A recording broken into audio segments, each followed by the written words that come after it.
हिंदू धर्म में भगवान श्री कृष्ण मात्र एक ऐसे देवता हैं जो 64 कलाओं से युक्त हैं और कलयुग में उनकी भक्ति सभी कष्टों से मुक्ति और मनचाहा वर दिलाने वाली मानी गई है। भगवान श्री कृष्ण की साधना और आराधना के लिए भाद्रपद मास के कृष्ण पक्ष की अष्टमी अत्यंत ही शुभ मानी गई है, क्योंकि इस दिन भगवान श्री कृष्ण का पृथ्वी पर जन्म हुआ था। यही कारण है कि हर कोई व्यक्ति उनकी पूजा जप और कीर्तन आदि करके उनका आशीर्वाद पाने का प्रयास करता है। यदि आप भी किसी कामना विशेष को लेकर इस साल जन्माष्टमी का व्रत रखने जा रहे हैं तो आपको उसे पूरा करने के लिए इन उपायों को जरूर करना चाहिए। आइए जानते हैं इन उपायों के बारे में। यदि आपको लगता है कि बहुत प्रयास करने के बाद भी आपके जीवन में प्रगति नहीं हो रही है और उसमें कोई न कोई बाधा आ रही है, या फिर आपके घर में हमेशा कलह बनी रहती है, तो उसे दूर करने के लिए इस जन्माष्टमी पर कान्हा की पूजा में चांदी की बांसुरी बनाकर जरूर चढ़वाएं। इसके अलावा यदि विवाह के लंबे समय बाद भी आपकी सुनी गोद नहीं भर पाई है तो आपको मनचाही संतान पाने के लिए जन्माष्टमी पर भगवान श्री कृष्ण की पूजा में संतान गोपाल मंत्र का अधिक से अधिक जाप अवश्य करना चाहिए। मान्यता है कि इस उपाय को सच्चे मन और श्रद्धा के साथ करना चाहिए।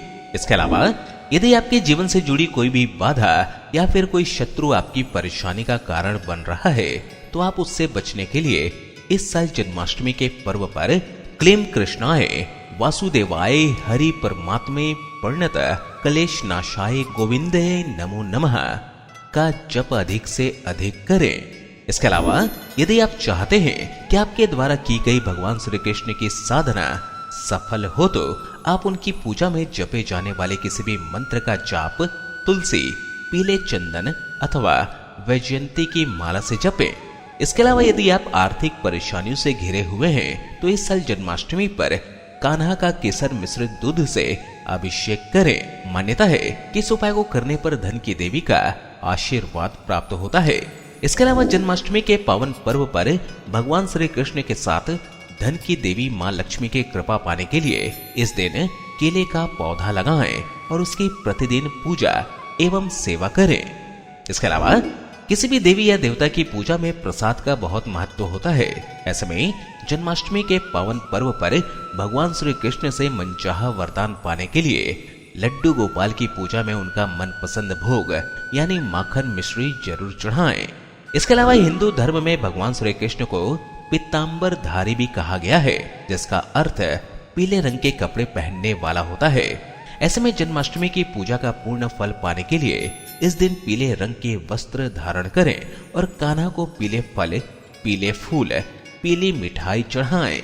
इसके अलावा यदि आपकी कुंडली में काल सर्प दोष है और उसके कारण आप आए दिन परेशानियों से घिरे रहते हैं तो उससे मुक्ति पाने के लिए जन्माष्टमी के दिन भगवान श्री कृष्ण की पूजा में मोर पंख जरूर चढ़ाएं और उसे बाद में प्रसाद स्वरूप अपने तकिए के नीचे रखें। मान्यता है कि इस उपाय को करने पर व्यक्ति काल सर्प दोष से मुक्त हो जाता है।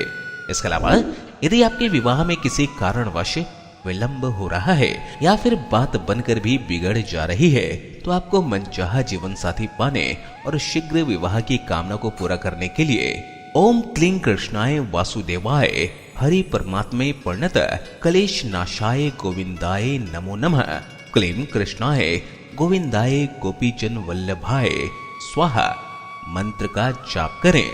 तो ये थे मित्रों श्री कृष्ण जन्माष्टमी के 10 महा उपाय।